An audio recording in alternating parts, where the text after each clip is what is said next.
Bé, avui hem vingut aquí al taller, per explicar-vos com us heu de reparar el vostre piolet. El vostre piolet, tant el piolet tècnic com el piolet de randoner, és una eina que òbviament porta una fulla metàl·lica, que moltes vegades és un cromo molibdè o una aleació d'acer molt i molt dur. Què ens passa quan el fem servir? Doncs tots ho sabeu, no? El rematxem, ens acaba perdent la punta, per dir-ho d'alguna manera.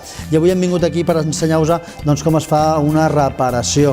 La primera cosa que heu de tindre en compte és que les fulles de piolet estan fetes amb una geometria determinada. Si sou observadors, veureu que la part frontal del piolet té un acabat que amb la nostra llima, perquè necessitem una llima de metall, hem de seguir a la perfecció. No podem donar-li una forma diferent que l'original, perquè ho pugueu entendre, en definitiva. Doncs res, el que necessitem és una bancada, de manera que collarem de manera molt forta el nostre piolet perquè no se'ns pugui moure i agafarem una llima per ferro.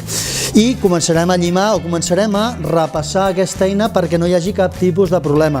La història és molt senzilla, Posem en l'angle exacte a l'hora de polir, a l'hora de llimar en definitiva aquest piolet i comencem a moure'l i anem...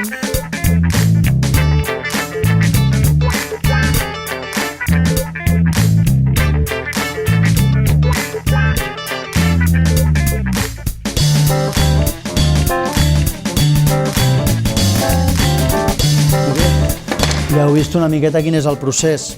Hem aconseguit recuperar l'angle de tall, la capacitat de punxar i d'aquesta manera tan senzilla, doncs això, ja teniu reparat el vostre piolet. Això, els piolets de randoner i, òbviament, els nostres piolets tècnics, que potser és fins i tot més important. Bé, fins una altra. Espero que això us serveixi per tindre les eines ben esmolades. Ens veiem. Adéu.